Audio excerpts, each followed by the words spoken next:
And welcome back. So today I'm going to be reviewing Alien Covenant. Alien Covenant is about the ship, the Covenant, en route to a brand new planet that they are going to colonize. En route to this planet, they stumble across a transmission that they learn is humanoid, and they decide to go and investigate this despite some objection. The crew of the Covenant wind up on the engineer's planet, and that's when all hell kind of breaks loose. Alien Covenant it's 10 years since the events of Prometheus. So there's a lot of teases and a lot of excitement built up early on in this film to kind of learn what happened to the remaining crew of the Prometheus, i.e. David and Elizabeth Shaw. The style and the look of Alien Covenant is good. I liked it. I even felt like in the way the Covenant looked, it was kind of reminiscent of what the ships look like in Alien and Aliens. The themes in Alien Covenant are supposed to be about faith. One of the lead characters, who's the captain of the mission, Christopher, his whole thing is he's kind of a man of faith, but he's also worried that because he's a man of faith, that his crew doesn't respect him, find him a bit silly because he is a man of faith.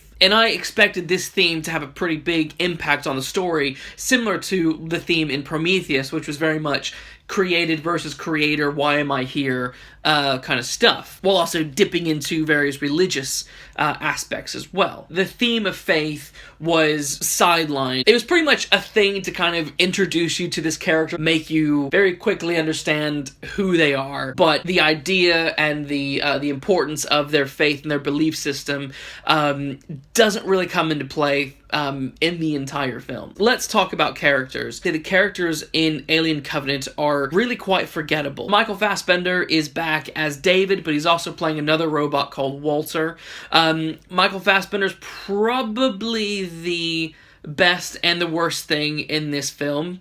His character as Walter is... I liked the character of Walter. I think there are some serious problems with what they've done with the character of David. But as for the rest of the crew of the Covenant, you have Daniels. You know, she's kind of bland. I only really remember her because she's the main character of the film. I didn't buy into her. I didn't feel emotionally connected to her. I just didn't care about her. The character of Chris, he was fine-ish. Incredibly important thing is that, you know, they were actually on the planet of the engineers. They've actually found the planet of their creator, and they don't even know it. You know, if you really want to dick about with someone's faith and kind of religious belief, let them learn something like this. But he's never really allowed to explore that. The only other character I remember is Tennessee.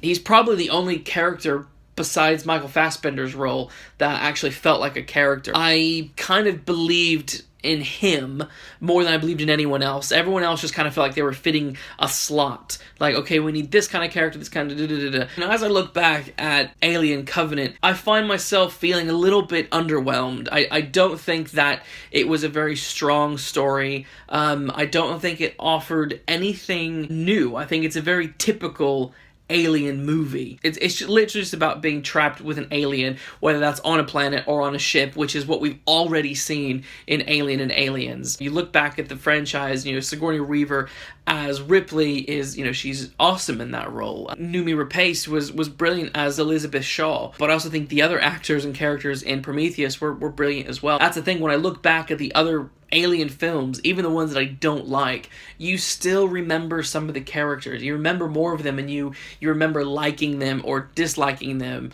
as the film needs you to. So with Covenant, I just kind of felt like everyone was just the same kind of character. They were all a bunch of good guys. Well, if you're going into this film looking for a satisfactory conclusion to what we were learning in Prometheus, you're going to be horribly disappointed. I'm one of the few who really love Prometheus. I think as an alien film, it's brilliant because it doesn't rely on the xenomorph. It just relies on these characters dealing with their internal struggles, but also dealing with this external struggle of finding this alien spaceship and then learning this shocking truth about humanity and who they are and who created them. When we finally learn what happened beyond Prometheus, I found it horribly disappointing. You know, we learned that, you know, Elizabeth and David arrive at the engineer's planet, and the minute they arrive there, David just commits genocide. He kills them all with this new virus that he's created from the pods that were in Prometheus. And then we're just told that Elizabeth died. But it's kind of a bit unclear if David killed her or if he used her for an experiment.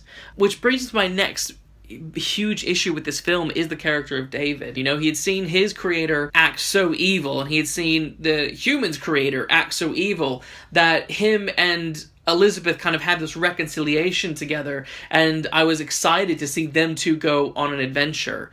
So I found it really disappointing that David is still the villain in this story. It's frustrating because his character went through a unique arc in the last film, and for it to just go right back to that in this film with kind of no real explanation other than the fact that he just wants to kill humans now. And I just felt like David had a really illogical plot. If he suddenly wanted to kill humans, you know, why didn't he just kill Elizabeth and take the huge ship to Earth and kill all the humans with the virus?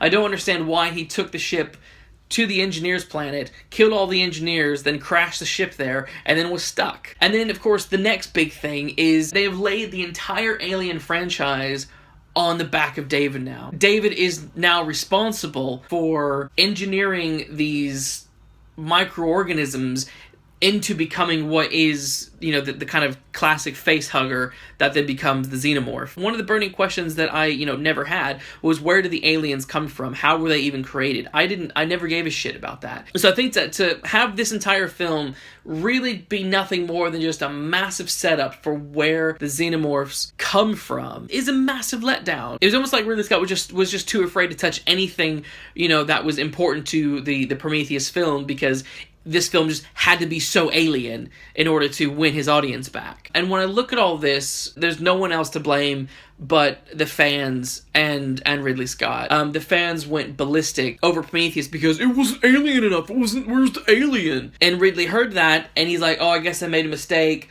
I'll fix that with the next film.